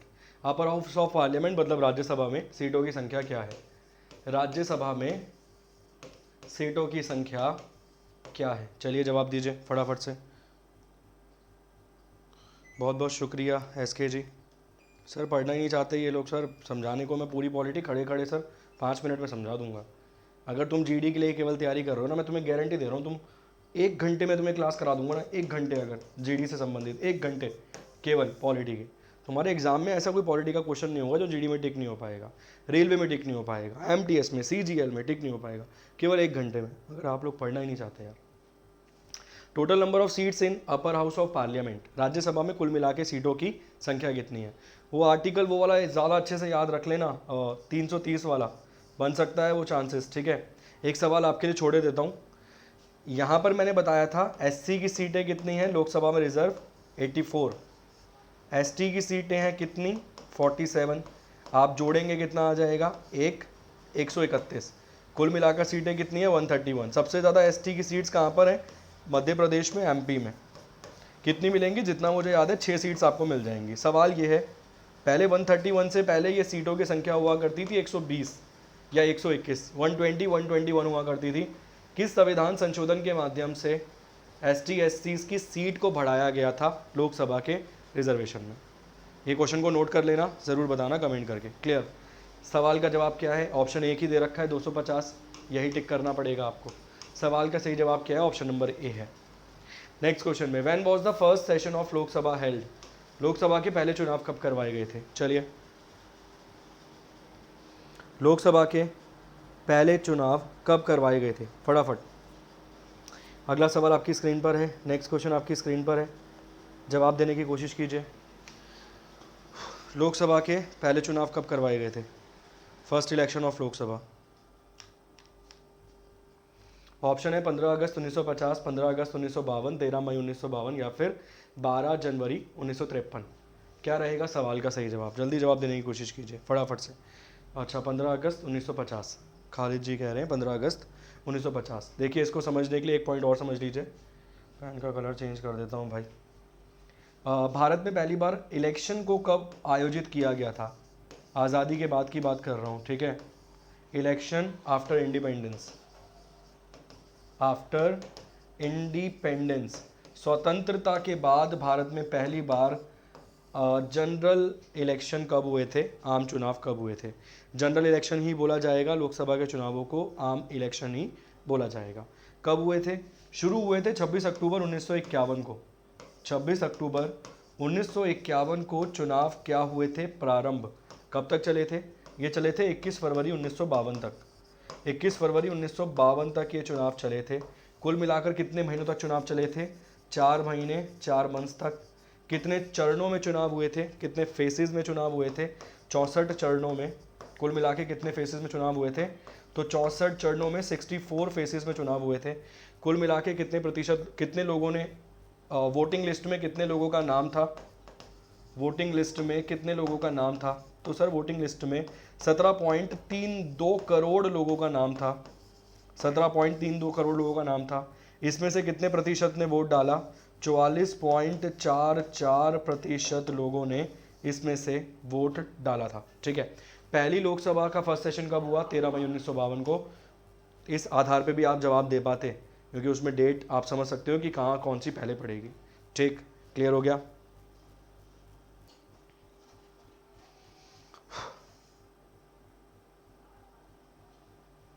चलिए, सवाल का सही जवाब क्या है? Option number C. ये फैक्ट्स जो यहाँ पर लिखे हैं इनको याद रख लेना। जैसे CDS 2019 के एग्जाम में सवाल पूछा गया था कि 17वीं लोकसभा के चुनाव कितने चरणों में हुए, कितने फेसेस में हुए। 2019 CDS के एग्जाम में सवाल पूछा गया था 17th Lok Sabha election, 17th Lok Sabha election in how many faces?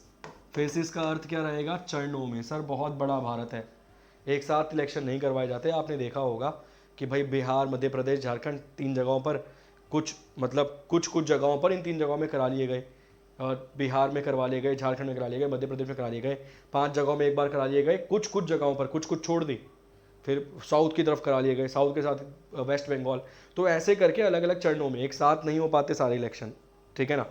मैं विधानसभा की बात नहीं कर रहा हूँ, लोकसभा की बात कर रहा हूँ। ऐसा थोड़ी है कि एक दिन तारीख लिखी जाएगी तुम्हें, 1 अक्टूबर की छुट्टी चुनाव, ऐसा थोड़ी होता है सर। अलग अलग करके चुनाव करवाए जाते हैं। लोकसभा के इलेक्शन कुछ दिन चलते हैं, एक दिन में नहीं हो जाते। तो कितने चरणों में, कितने फेसेस में चुनाव करवाए गए? सवाल यहाँ पर ये है, 7 चरणों में, 7 फेसेस में ये सवाल पूछा गया है। याद रखना, मैंने फर्स्ट फेज बता दिया और तुम्हें ये वाला फेज भी बता दिया। इसमें कितने वोटर्स थे? 91 करोड़ वोटर्स थे इसमें। कितने वोटर्स थे इसमें? 91 करोड़ वोटर्स थे। उसमें से कितने प्रतिशत ने वोट डाला? 67% ने वोट डाला, ठीक। चलिए नेक्स्ट क्वेश्चन, अगला सवाल स्क्रीन पर है। Who was the first speaker of Lok Sabha? Lok Sabha के पहले स्पीकर कौन थे? सवाल का जवाब है GV मावलंकर। लोकसभा के पहले स्पीकर कौन थे? GV मावलंकर। इनका पूरा नाम क्या था? गणेश वासुदेवन मावलंकर। डेप्यूटी स्पीकर कौन थे? A आयंगर। पहले डेप्यूटी स्पीकर कौन थे? तो A आयंगर थे पहले डेप्यूटी स्पीकर, क्लियर। इसके अलावा ये पहली स्पीकर थे जिनकी डेथ हो गई थी अपने पद पे ही। दूसरे मरने वाले थे BMC Balayogi, clear. Next question, longest serving speaker of Lok Sabha? सबसे लंबे समय तक लोकसभा का स्पीकर कौन रहा? क्या रहेगा सवाल का सही जवाब? चलिए अगला सवाल आपकी स्क्रीन पर, नेक्स्ट क्वेश्चन आपकी स्क्रीन पर। सबसे लंबे समय तक कौन रहा लोकसभा का स्पीकर? फटाफट से जवाब देने की कोशिश कीजिए। Longest serving speaker of Lok Sabha Balram Jakhar, option number C, ठीक है। Balram Jakhar, option number C. 3 बार बने थे ये, 3 टाइम्स बने थे। तो बलराम झाकर सबसे लंबे समय तक स्पीकर ऑफ लोकसभा रहे हैं। Next question, how many sessions are held in year in Lok Sabha? एक साल में कुल कितने सत्र करवाए जाते हैं लोकसभा में? 2 सत्र, 4 सत्र, 5 सत्र या 3 सत्र? चलिए विकास चौधरी जी, बहुत बढ़िया। कितने सत्र करवाए जाते हैं एक सभा में, एक साल में लोकसभा के अंदर? 1 सत्र, 2 सत्र या 3 सत्र? तो 3 सत्र। बजट सत्र, मॉनसून सत्र और विंटर सत्र। मिनिमम कितने करवाने आवश्यक हैं, मतलब कम से कम कितने कराने ज़रूरी हैं? तो 2 सेशंस मिनिमम कराने ज़रूरी हैं। कम से कम कितने कराने ज़रूरी हैं?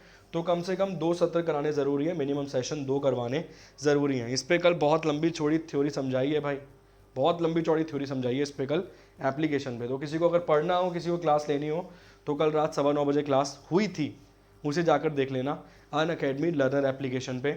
इसी डिस्क्रिप्शन में मेरी प्रोफाइल का लिंक मिल जाएगा, फॉलो करना और कल की वीडियो देख लेना। कम से कम 15 मिनट की एक्सप्लेनेशन इस पर दी है मैंने कल। ठीक, सवाल का सही जवाब यहाँ पर 3 रहेगा। How many sessions are there in held in the year in Lok Sabha. Next question, अगला सवाल, which state has the highest number of representative in both the houses. किस राज्य में दोनों सदनों में सबसे अधिक प्रतिनिधि हैं। चलिए भाई, विच state has the highest number of representative in both houses. चलिए भाई, दोनों सदनों में सबसे ज़्यादा सदस्य हैं वहाँ पर।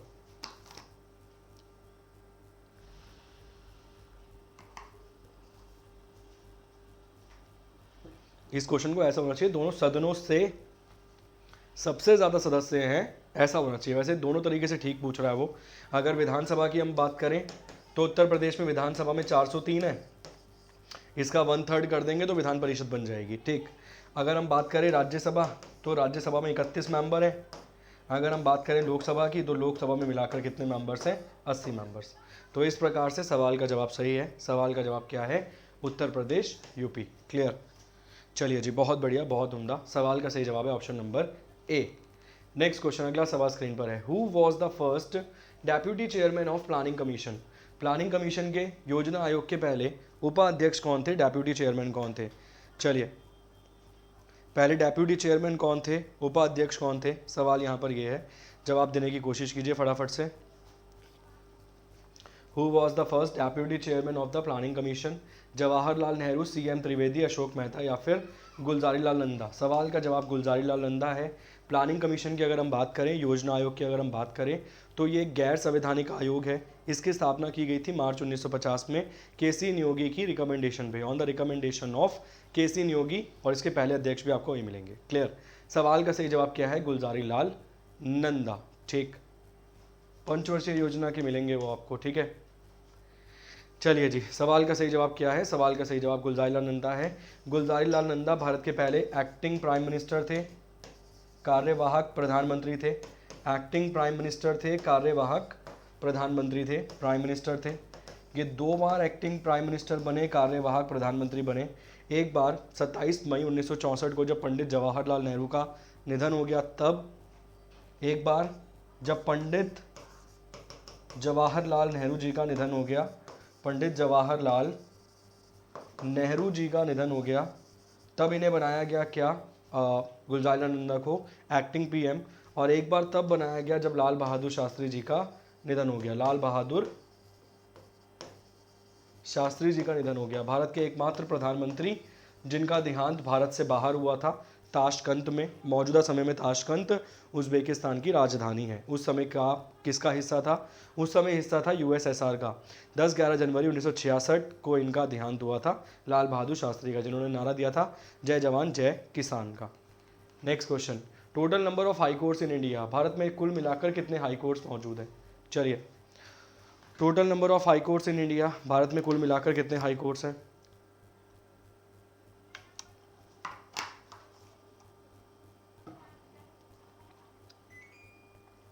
Total number of high courts in India, Bharat में कुल मिलाकर कितने हाई कोर्ट्स हैं।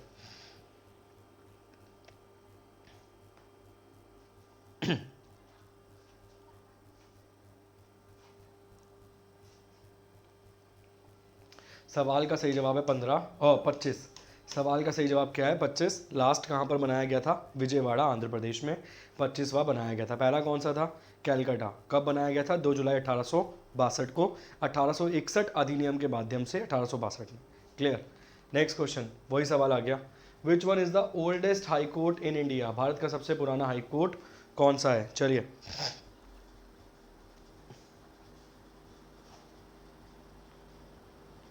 भारत का सबसे पुराना हाई कोर्ट कौन सा है, ओल्डेस्ट हाई कोर्ट इन इंडिया। भारत का सबसे पुराना हाई कोर्ट, सवाल का सही जवाब क्या रहेगा, कैलकाटा हाई कोर्ट, कलकत्ता उच्च न्यायालय सबसे पुराना मिल जाएगा आपको। ऑप्शन नंबर ए रहेगा सवाल का सही जवाब, कैलकाटा हाई कोर्ट मिल जाएगा आपको। इस सवाल का सही जवाब वर्ष कौन सा रहेगा, वर्ष रहेगा 1862, 1862। Next question, which high court has the largest jurisdiction in terms of state. राज्य के संदर्भ में किस उच्च न्यायालय का क्षेत्र अधिकार सबसे बड़ा है? नागालैंड, अरुणाचल प्रदेश, मिजोरम, इन क्षेत्रों में इसका क्षेत्र अधिकार आपको नजर आएगा। सवाल का सही जवाब है Guwahati, option number C. Which high court has the largest, इसके अलावा असम तो हो ही जाएगा। Which high court has the largest jurisdiction in terms of state, तो गुवाहाटी हाईकोर्ट का जो जुरिडिक्शन है सबसे ज़्यादा क्षेत्रों में लगते हुए आपको नजर आएगा। सवाल का सही जवाब है ऑप्शन नंबर ए। अगला सवाल है the second largest judicial complex in the world, विश्व का सबसे बड़ा दूसरा न्यायिक परिसर कौन सा है? सबसे बड़ा आपको मिल जाएगा ब्रिटेन में। फर्स्ट नंबर पे कौन सा मिल जाएगा? फर्स्ट नंबर पे आपको ब्रिटेन में मिल जाएगा। सवाल है सेकंड नंबर पे कौन सा है, तो सेकंड नंबर पे आपको मिल जाएगा Madras high court. Judicial complex क्षेत्र की दृष्टि मतलब जगह के हिसाब से वो देख रहा है कि बड़ा है, काफ़ी बड़ी बिल्डिंग के हिसाब से। ठीक, इस सवाल का सही जवाब क्या रहेगा? इस सवाल का सही जवाब रहेगा ऑप्शन नंबर सी। सर इन क्वेश्चंस को मैंने बहुत विस्तार से, बहुत एक्सप्लेनेशन के साथ कल पढ़ाया है, समझाया है, मगर दोबारा क्यों पढ़ाने पड़ रहे हैं? क्योंकि बहुत सारे बच्चे कल आए नहीं थे, एब्सेंट थे वहाँ, इसीलिए। अब आप सोच सकते हो 1 घंटे में भी 20 ही क्वेश्चन हुए हैं यहाँ भी। नेक्स्ट क्वेश्चन, अगला सवाल, when was the first general election held in India? आज ही पढ़ाया, जवाब दीजिए। भारत में पहला आम चुनाव कब हुआ था? चलिए, भारत में पहला आम चुनाव कब हुआ था? फर्स्ट जनरल इलेक्शंस कब हुए थे भारत में? पहला आम चुनाव कब हुआ था? 1951 में, 1951 में भारत में सबसे पहले आम चुनाव करवाए गए थे। ऑप्शन नंबर बी है सवाल का सही जवाब। Next question, the only person who had defeated Indira Gandhi in Lok Sabha election 1977, एकमात्र व्यक्ति जिसने लोकसभा चुनावों में इंदिरा गांधी को हराया था, उनका नाम क्या था?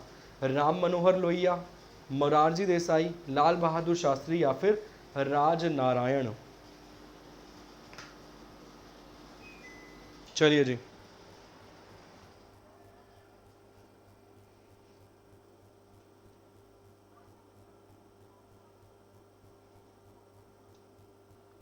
सर एससी की वैकेंसी में आप कैसे अप्लाई कर सकते हैं ना, मतलब अगर दूसरे ग्रुप के लिए, अब मान लीजिए महिलाओं के लिए वैकेंसीज़ हैं तो उसमें पुरुष कैसे अप्लाई कर पाएंगे? इस प्रकार से आप समझ लीजिए, तो उससे आपको ज़्यादा अच्छा समझ आ जाएगा तरीका, ठीक है ना। मतलब जो वैकेंसीज जिनके लिए ऑलरेडी फिक्स कर दी हैं, तो उसमें आप कैसे अप्लाई कर पाएंगे, इस तरीके से आप समझेंगे तो ज़्यादा अच्छा आपको समझ आ जाएगा। ठीक, राजनारायण, बहुत बढ़िया। सवाल का सही जवाब क्या है? सवाल का सही जवाब है राजनारायण। कल बहुत सारे विद्यार्थियों ने इस सवाल का जवाब लाल बहादुर शास्त्री जी दिया था, जबकि लाल बहादुर शास्त्री जी का निधन हो गया था 1966 में। ये बात हो रही है 77 की, 1977 की। तो इस आधार पे भी आप इजीली जवाब दे पाएंगे इस सवाल का। सवाल का जवाब राजनारायण, ऑप्शन नंबर डी है।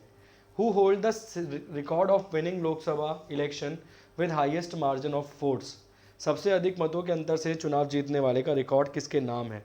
2019 में बदल गया है, मगर आप इस आधार पे जवाब दीजिए। अटल बिहारी वाजपेयी, अनिल बासु, इंदिरा गांधी या फिर खगेन दास?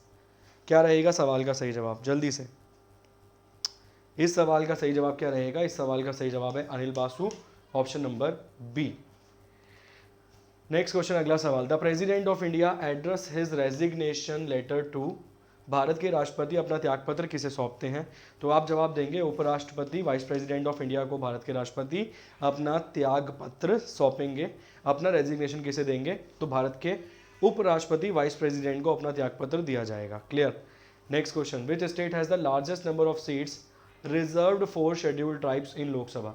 अभी पढ़ाया है, आज ही पढ़ाया है, जल्दी से जवाब दीजिए। चलिए, सबसे ज़्यादा सीट्स एसटीज़ के लिए कहाँ पे आरक्षित की गई हैं? शेड्यूल्ड ट्राइब्स के लिए कहाँ पर आरक्षित की गई हैं? सवाल यहाँ पर ये है, जवाब दीजिए फटाफट से भाई। क्या रहेगा सवाल का सही जवाब? छत्तीसगढ़, मध्य प्रदेश, असम या बिहार? विच state has the largest number of seats reserve for scheduled tribes? सवाल का सही जवाब है मध्य प्रदेश। आज ही पढ़ाया मैंने कि लोकसभा में कितनी सीटों को रखा गया है। ठीक है जी, तो आप जवाब देंगे लोकसभा में सर सीटों की संख्या जो आरक्षित है एसटी के लिए, शेड्यूल्ड ट्राइब्स के लिए, वो है 47। इसमें से 6 सीटें जितना मेरे को अंदाजा है आपको मिल जाएंगी मध्य प्रदेश में, एमपी में। अच्छा क्वेश्चन है, इंपॉर्टेंट सवाल है एग्जाम के प्रोस्पेक्टिव से। Next question, who is the longest serving chief minister in India? Bharat में सबसे लंबे समय तक किसी भी राज्य का मुख्यमंत्री कौन रहा? चलिए, मध्य प्रदेश, एमपी। सबसे लंबे समय तक मुख्यमंत्री कौन रहा? सेकंड नंबर पे देखें तो ज्योति बासु होंगे, 21 साल तक मुख्यमंत्री रहे वेस्ट बंगाल में। इसके अलावा पवन कुमार चामलिंग आपको मिल जाएंगे फर्स्ट नंबर पे, 25 साल प्लस मिल जाएंगे, सिक्किम के। ठीक है, कहाँ के रहे? सिक्किम के रहे ये। सवाल का सही जवाब क्या है? पवन कुमार चामलिंग। नेक्स्ट क्वेश्चन, अगला सवाल, which state has no Panchayat Raj institution? निम्नलिखित में से वो कौन सा राज्य है जिसमें पंचायत राज आपको नहीं नजर आएगा? चलिए फटाफट जवाब देने की कोशिश कीजिए, सवाल इंपॉर्टेंट है एग्जाम के प्रोस्पेक्टिव से, ये भी पूछा जाता है ये वाला सवाल एग्जाम में। बहुत बढ़िया, सुशील कुमार जी, सचिन जी, मोनिका जी, पवन जी। क्या रहेगा सवाल का सही जवाब? अगला सवाल आपकी स्क्रीन पर है, नेक्स्ट क्वेश्चन आपकी स्क्रीन पर है। पवन कुमार चामलिंग, बहुत बढ़िया। चलिए फटाफट से जवाब देने की कोशिश कीजिए, जल्दी से ट्राई कीजिए। क्या रहेगा इस सवाल का सही जवाब? आर्टिकल नंबर 243 आपको पढ़ा रखा है, 243 से लेकर 243 ओ तक किसके बारे में लिखा हुआ आपको मिल जाएगा? तो पंचायत के बारे में लिखा हुआ आपको मिल जाएगा 243 से लेकर 243 ओ तक। सवाल का सही जवाब क्या है? सवाल का सही जवाब है Nagaland, option number C. Next question, which high court for the first time in India declared bandh as illegal?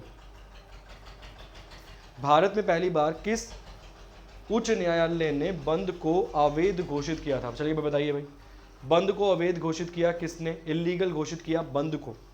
क्या रहेगा सवाल का सही जवाब? बंद को इलीगल घोषित करने वाला भारत का पहला कौन सा हाई कोर्ट था जिसने बंद को इलीगल घोषित किया कि भाई गैर कानूनी है, ये सही चीज़ नहीं है जो आप बंद कर रहे हैं, उस वो गैर कानूनी है, इलीगल है। तो सबसे पहले अवैध किसने घोषित किया? सवाल यहाँ पर ये है। ऑप्शन आपकी स्क्रीन पर है, Allahabad high court, Gujarat high court, Kerala high court या फिर राजस्थान हाई कोर्ट। सवाल का सही जवाब क्या होगा? सवाल का सही जवाब बहुत बढ़िया, इलाहाबाद हाई कोर्ट। अगर इलाहाबाद हाई कोर्ट के संदर्भ में अगर हम बात करें तो इलाहाबाद हाई कोर्ट भारत का ऐसा हाई कोर्ट है जहां पर सबसे ज़्यादा जजेस आपको बैठे हुए नजर आएंगे, 120 के आसपास।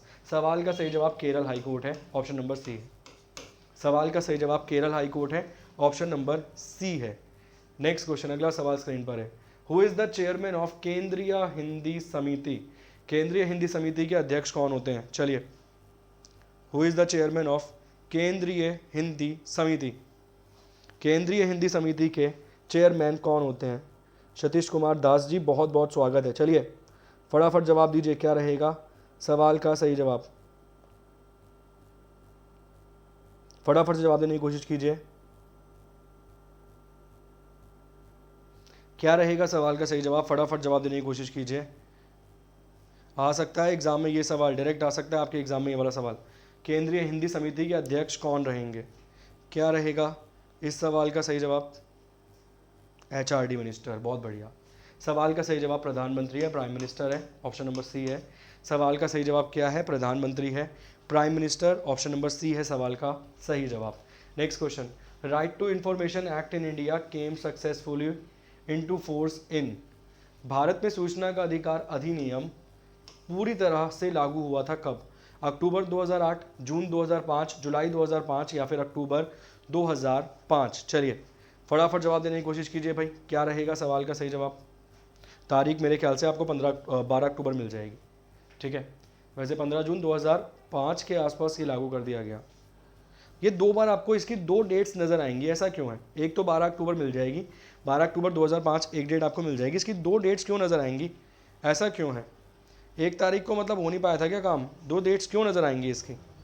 सवाल का सही जवाब तो अक्टूबर 2005 है, ऑप्शन नंबर डी है, मगर दो डेट्स क्यों नज़र आएंगी? क्योंकि सर एकदम जब इम्प्लीमेंट कर दिया गया इसे, तो जितने ऑफिसेस थे, गवर्नमेंट ऑफिसेस थे, उन्होंने समय मांगा था कि हमें टाइम दीजिए इन्फॉर्मेशन इकट्ठी करने के लिए, ताकि अगर मान लीजिए कल को किसी ने आके कोई भी चीज़ पूछ ली कि भाई मेरा ये सवाल है आप जवाब दीजिए, तो हम उनको एकदम जवाब कैसे देंगे? तो हमें थोड़ा समय दीजिए ताकि हम अपने पास इन्फॉर्मेशन कलेक्ट करके रख लें। इसीलिए 120 दिनों का समय दिया गया था राइट टू इन्फॉर्मेशन को लागू करने के बाद दोबारा लागू होने के लिए। क्लियर? बहुत लंबा, बहुत ज़बरदस्त टॉपिक है राइट टू इन्फॉर्मेशन। अगर आप पढ़ेंगे, अगर आप पढ़ना चाहेंगे तो मैं पढ़ा दूंगा। ठीक, सवाल का सही जवाब ऑप्शन नंबर डी है। Next question, right to information act in India applies to all states and union territory except? कहाँ पर लागू नहीं हुआ था? सवाल ये है। चलिए, राइट टू इन्फॉर्मेशन कहाँ पर लागू नहीं हुआ था? थोड़ा सा दिमाग लगाएंगे तो ये तो बेसिक क्वेश्चन है, ये तो मान लीजिए वहीं लागू नहीं होता था, बस ऐसा ही है। ये तो बस ऐसा है कि वहीं पर लागू नहीं होता था, उसके अलावा तो हर जगह लागू ऑटोमेटिक कर लिए ही दिया जाता था ये। सवाल का सही जवाब क्या होगा? सवाल का सही जवाब होगा जम्मू और कश्मीर। एक्सेप्ट कहाँ पर लागू नहीं हुआ था, यहाँ को छोड़कर। Next question, which state has the largest legislative assembly, किस राज्य में भारत की सबसे बड़ी विधानसभा है। बेसिक सवाल, एकदम बच्चा सवाल है। भारत में सबसे बड़ी विधानसभा कहाँ पर मौजूद है, चलिए भारत में सबसे बड़ी विधानसभा कहाँ पर मौजूद है। Which state has the largest legislative assembly, Karnataka, West Bengal, Uttar Pradesh या फिर महाराष्ट्र। क्या रहेगा सवाल का सही जवाब, सवाल का सही जवाब रहेगा उत्तर प्रदेश। चुनाव होने वाले हैं तो आप समझ सकते हैं, ज़्यादा इंपॉर्टेंट है, 403 सीटें हैं। Clear. Next question, who is the first president of Indian national Congress, भारतीय राष्ट्रीय कांग्रेस, इसकी स्थापना की गई थी 28 दिसंबर 1885 को एओ ह्यूम के द्वारा। उसके पहले अध्यक्ष कौन थे, चलिए दादा भाई नौरोजी, एम के गांधी, जॉर्ज येले, ये एकमात्र इंग्लिश थे जो कि अध्यक्ष बने थे, जॉर्ज येले, या फिर डब्ल्यू सी बैनर्जी। तो सवाल का सही जवाब क्या रहेगा, उमेश चंद्र बैनर्जी, डब्ल्यू सी बैनर्जी सवाल का सही जवाब है। पहले अध्यक्ष ये थे। पहले मुस्लिम अध्यक्ष कौन थे, जवाब दीजिए। First Muslim head of INC, INC के पहले मुस्लिम अध्यक्ष कौन थे, इस सवाल का जवाब भी दे दीजिए, अच्छा बनेगा ये सवाल भी। चलिए ठीक है, मुस्लिम हेड वाला क्वेश्चन बन सकता है एग्जाम में, ये सवाल आ सकता है। बदरुद्दीन तैयब जी आपको मिल जाएंगे पहले मुस्लिम हेड, ठीक है। बदरुद्दीन तैयब जी वाला सवाल भी याद रखना, उस सवाल के चांसेस हैं। डब्ल्यू सी बैनर्जी पहले अध्यक्ष थे, स्थापना करवाई गई एओ ह्यूम के द्वारा, ठीक है जी। जॉर्ज येले आपको एकमात्र इंग्लिश मिल जाएंगे। महात्मा गांधी एक बार बने थे बेलगाम सेशन में, ठीक है ना, बेलगाम सेशन में महात्मा गांधी एक बार कांग्रेस के अध्यक्ष बने थे। दादा भाई नौरोजी ओल्डेस्ट इसके अध्यक्ष रहे हैं, मतलब सबसे ज़्यादा उम्र के अगर पूछ जाए, यंगेस्ट पूछ जाए तो कौन होंगे, यंगेस्ट पूछ जाए तो कौन होंगे, अगर ओल्डेस्ट पूछ जाए तो दादा भाई नौरोजी। कितनी बार बने, 3 बार बने थे दादा भाई नौरोजी, ठीक है। तो अगर यंगेस्ट पूछ जाए तो अबुल कलाम साहब,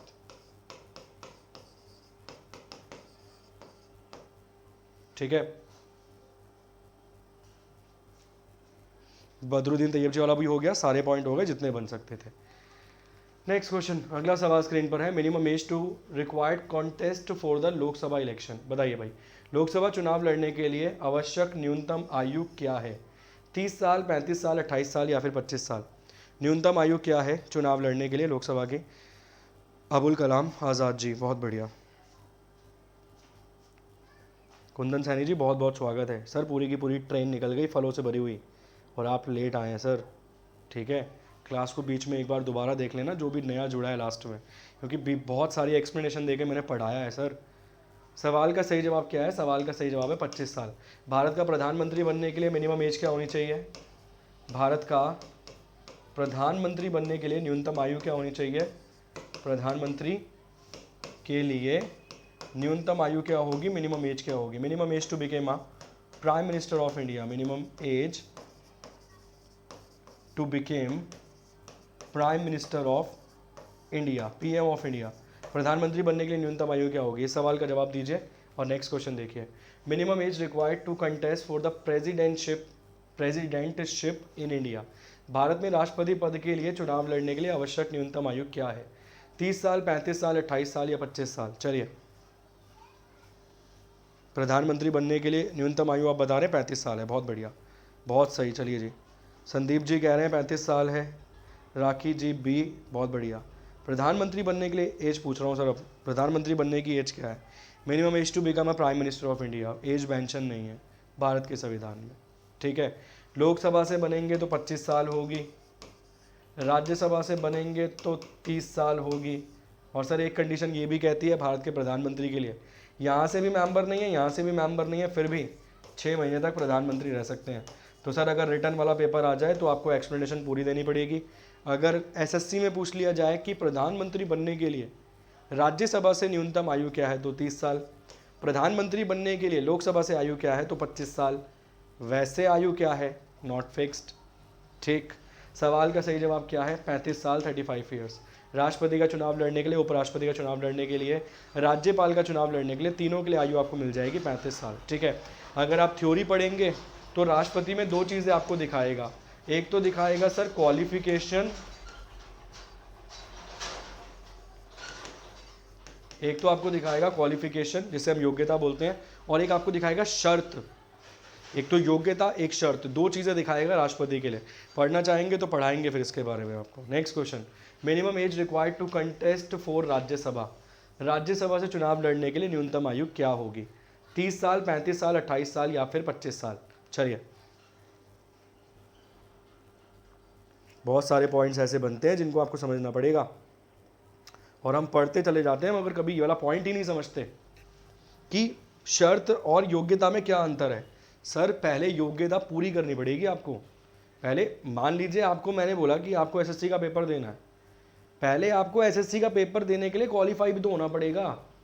फिर शर्त ये है कि मैं आपको ज्वाइनिंग दूंगा दिल्ली में या महाराष्ट्र में। सर वो शर्त है कि आपको ज्वाइनिंग मिलेगी दिल्ली या महाराष्ट्र में। पहले क्वालिफिकेशन तो पूरी करिए। अब आप हैं नहीं ग्रेजुएट, पोस्ट के लिए क्वालिफिकेशन ग्रेजुएट थी, समझ रहे हो? तो पहले आप योग्यता साबित कीजिए। क्या क्या योग्यता है? आपकी आयु होनी चाहिए 35 साल, ठीक है, आप भारत के नागरिक होने चाहिए। तो ये दो योग्यता मेनली तो रहेंगी, ठीक है।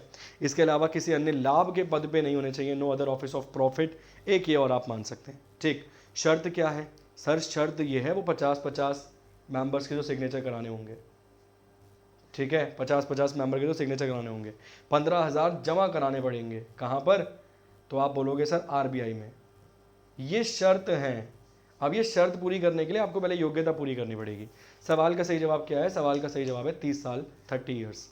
Next question, who got Bharat Ratna award before becoming the president of India. Bharat के राष्ट्रपति बनने से पहले भारत रत्न पुरस्कार किसे मिला था? चलिए जवाब दीजिए भाई, ठीक, फटाफट जवाब देने की कोशिश कीजिए जल्दी से। भारत का राष्ट्रपति बनने से पहले भारत रत्न पुरस्कार किससे मिला था? डॉक्टर जाकिर हुसैन साहब को, राजेंद्र प्रसाद साहब को, डॉक्टर वीवी गिरी को, या फिर एपीजे अब्दुल कलाम साहब को? चलिए, अच्छा क्वेश्चन है। आप अगर एक्सपेक्ट कर रहे हैं कि नहीं आएगा तो सर आपकी सबसे बड़ी भूल होगी साबित ये।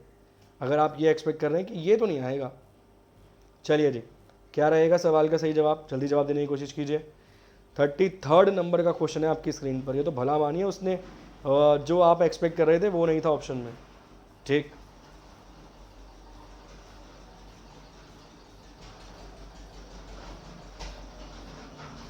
भारत का who got Bharat Ratna award before becoming the president of India. Bharat के राष्ट्रपति बनने से पहले भारत रत्न का पुरस्कार किसे मिला था? जाकिर हुसैन साहब को। ऑप्शन नंबर ए रहेगा सवाल का सही जवाब। सर राजेंद्र प्रसाद जी को तो मिला बाद में था, ठीक है, राष्ट्रपति तो पहले। अब आप एक बात खुद सोचिए, जो बच्चा राजेंद्र प्रसाद जी दे रहा है, बी और सी को तो छोड़ दीजिए, जो बच्चा राजेंद्र प्रसाद जी दे रहा है, आप नॉर्मली देखिए। सर राजेंद्र प्रसाद कब बने भारत के राष्ट्रपति? 1950, 1950 से। चुनाव के माध्यम से देखोगे 1952, 1952, 52 से ही मान लो। तो सर भारत के राष्ट्रपति 1952 में बने, और भारत रत्न कब शुरू हुआ? 1954 में। तो कन्फ्लिक्ट रहेगा ना, समझ रहे हो? चलिए जी, बहुत बढ़िया। Next question, how many members of Anglo-Indian community can be nominated by the president to parliament। राष्ट्रपति द्वारा संसद में एंग्लो इंडियन समुदाय के कितने सदस्यों की नामित किया जा सकता है? 34th क्वेश्चन, अगला सवाल स्क्रीन पर। चलिए, ये पूरा का पूरा थ्योरी पढ़ाइए इसके बारे में। तो आज कितने मेंबर्स को नॉमिनेट करेगा? आर्टिकल नंबर 331 में लिखा है कि 2 मेंबर्स को नॉमिनेट करेगा राष्ट्रपति, किसकी रिकमेंडेशन पे? On the return recommendation of council of ministers. Anglo Indian की डेफिनेशन लिखी हुई है आर्टिकल नंबर 366 के भाग 2 में। यहाँ परिभाषा लिखी हुई है, यहाँ लिखा हुआ है 2 को नॉमिनेट करेगा। सवाल का सही जवाब option number D. Next question, how many seats have been reserve for the union territories in the Lok Sabha. वैसे ये क्वेश्चन चैलेंजेबल है, मगर अभी सवाल का जवाब ऑप्शन नंबर बी 20 रहेगा।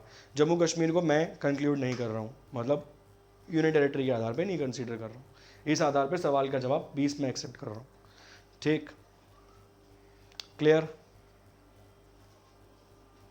35th नंबर का क्वेश्चन समझ आ गया। सवाल का जवाब क्या रहेगा? Option number B 20। चलिए, एक सवाल आपको होमवर्क के रूप में दे देता हूँ। ये आपका होमवर्क है। मैक्सिमम गैप बिटवीन 2 सेशन, 2 सत्रों के बीच ज़्यादा से ज़्यादा कितना अंतर हो सकता है? मैक्सिमम गैप बिटवीन 2 सेशंस, ज़्यादा से ज़्यादा कितना अंतर हो सकता है 2 सत्रों के बीच? ठीक, इस सवाल का जवाब आप कमेंट बॉक्स में कमेंट करके मुझे देंगे। बस अभी के लिए इतना ही रखते हैं। मैंने मेरी तरफ से पूरी कोशिश करी है कि बहुत सारी चीज़ों को मैं आपको समझा पाऊँ। जैसे कि मैक्सिमम गैप वाला सेशन जो हो गया ना, सर इसकी प्योरेस्ट फॉर्म ऑफ एक्सप्लेनेशन दी है मैंने रात को क्लास में, 15 मिनट के आसपास ढंग से एक्सप्लेनेशन दी है पूरी, कि कहाँ लिखा हुआ है, कब लिखा हुआ है, क्यों लिखा हुआ है, कौन सी परिस्थिति होगी, उस परिस्थिति में क्या राष्ट्रपति जारी करेगा, सब कुछ रात को समझाया मैंने। ठीक, तो अगर किसी को थ्योरी वाला पोर्शन पढ़ना है तो वीडियो के डिस्क्रिप्शन में आपको लिंक मिल जाएगा मेरी अनअकैडमी प्रोफाइल का, वहाँ जाइए। रात 9:15 बजे कल क्लास ली थी, उसको देख लीजिए, सारे कॉन्सेप्ट सारे डाउट्स आपके क्लियर हो जाएंगे पॉलिटी के रिलेटेड। ठीक, क्लास अच्छी लगे लाइक करना, शेयर करना, चैनल को सब्सक्राइब करना और बेल आइकन को ज़रूर दबा देना। अब मिलेंगे अपनी नेक्स्ट क्लास में, तब तक के लिए बहुत बहुत शुक्रिया, बहुत बहुत धन्यवाद।